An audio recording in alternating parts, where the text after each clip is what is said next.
Hi guys, it's me, Vân. Today we will move to level 3 of the Usborne English readers. So now today I'll start with the first story, The Wizard of Oz, from the story by L. Frank Baum. Because this is a long story, so I divide it into 3 parts. Today I will read for you the first parts. Let's start. Dorothy lived with her Uncle Henry and her Aunt Em in a small wooden farmhouse. From the house, Dorothy couldn't see another house or hill or tree, but only the prairie, the wide open grassland in the middle of America. Uncle Henry was a farmer. He worked all day, and he hardly ever spoke. Aunt Em was his wife. She worked hard too, and she hardly ever smiled. One thing made Dorothy smile, and that was Toto, her little black dog. Toto played with Dorothy and made her laugh, and she loved him.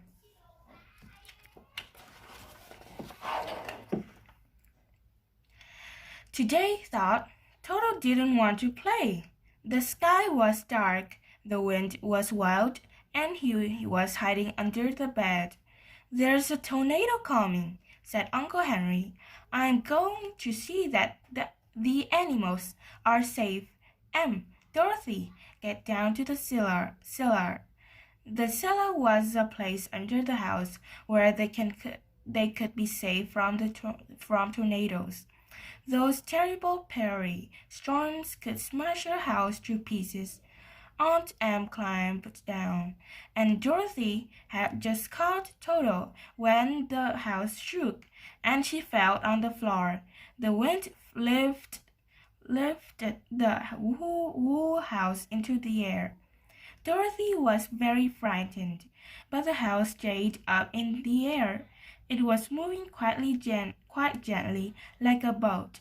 Dorothy lay down on her little bed, and Toto lay down beside her. Soon they were asleep. There was a bump, and Dorothy woke up. The house was on the ground, and there was bright sunlight outside. Dorothy looked out and saw a beautiful country of green grass and fruit trees.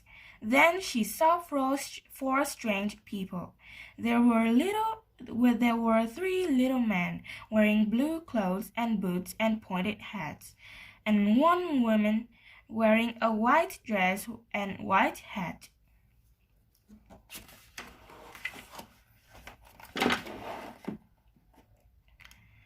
Welcome, great witch, said the woman.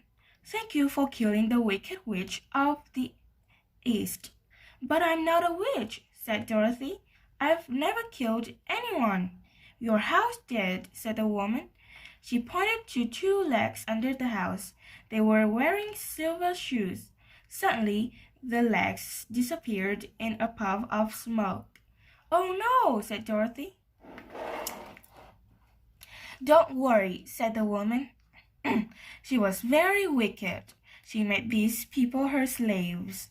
Now she is dead, and they are free. You should have the silver shoes. I know that they are magic, but I don't know how they work. Witches? Magic? Asked Dorothy.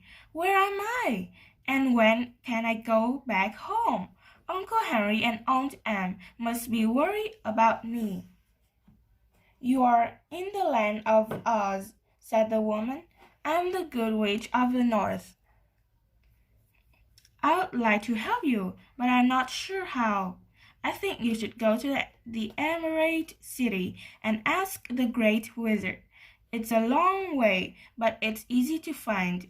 Just follow the road made of yellow bricks. Goodbye, my dear, and good luck.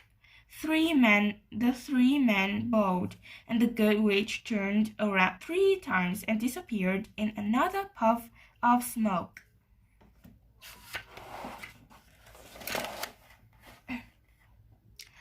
Dorothy looked at her old shoes.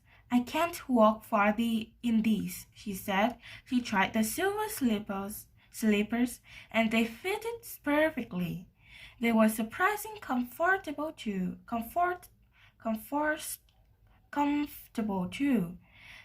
Comfortable too. Then she ate some breakfast and went with Toto to find the yellow brick road. They soon saw it, leading away over the hills, and they started walking. A few hours they stopped to rest beside a field. Dorothy saw a scarecrow wearing old blue clothes and a blue hat, just like the little people she had met earlier. Good morning, said the scarecrow. Dorothy was very surprised, but she answered politely. Good morning, how are you? Said the scarecrow. I'm rather bored. I'd really like to get down from this wooden pole and leave this field. Perhaps you can help me? Dorothy lifted him up and put him on the ground. Oh, thank you. That's better. He shook his arms and legs. Now, where are we going? I am going to the Emerald City, said Dorothy. Do you know it? I don't know anything, said the Scarecrow sadly. I have no brains. Perhaps the Great Wizard can give you brains, said Dorothy. When we find him, we can ask. Do you think so? The Scarecrow looked pleased. They walked further along the road and into a forest. The road was rougher here, and it was dark under the trees. At last they saw a wooden house. I think we should stay here tonight, said Dorothy. Inside the house she found some dry leaves in one corner, and she lay down to sleep. The next morning, Dorothy heard a strange sound. There's someone outside, she said. I think he's hurt. Near the house she saw a man made of tin, standing quite still. Did you make that noise? She asked. Help me, said the Tin Man. I've been outside in the rain, and now I can't move. What can I do? Asked Dorothy. Find some oil, said the Tin Man. Dorothy found an oil can by the house and poured oil over his neck and his arms and his legs. The Tin Man started moving. Oh, thank you, he said. Where are you going? May I travel with you?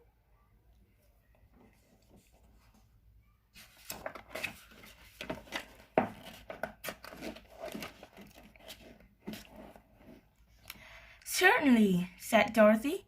We are going to the Emerald City to see the Great Wizard. He's going to give me some brains, said the Scarecrow. Really? Said the Tin Man. Do you think he could give me a hurt? I used to have one, and I miss it. Let's ask him, said Dorothy. They walked through the forest. Sometimes Dorothy heard animal noises among the trees. She was glad that the Scarecrow and the Tin Man were with her. Toto walked close beside her now. Suddenly they heard a roar, and an enormous lion jumped onto the road. He knocked the Scarecrow to the roadside. The lion tried to attack the Tin Man too, but his made-up body was too hard. Toto ran forward, barking, and the lion opened his mouth wide. Dorothy ran forward and hit him on the nose. Don't you dare, she shouted. He's only a little dog. You're a big coward. The lion looked sad. It's true, he said. Everyone thinks I'm brave, but I never hurt anybody. Whenever I rode, they all ran away. I would like to be brave. Perhaps you could ask the Great Wizard to help, said the Tin Man. I'm sure he could, said the Scarecrow. Come with us. So now this is the end of part 1 of the story, The Wizard of Oz. Hope you enjoy. See you.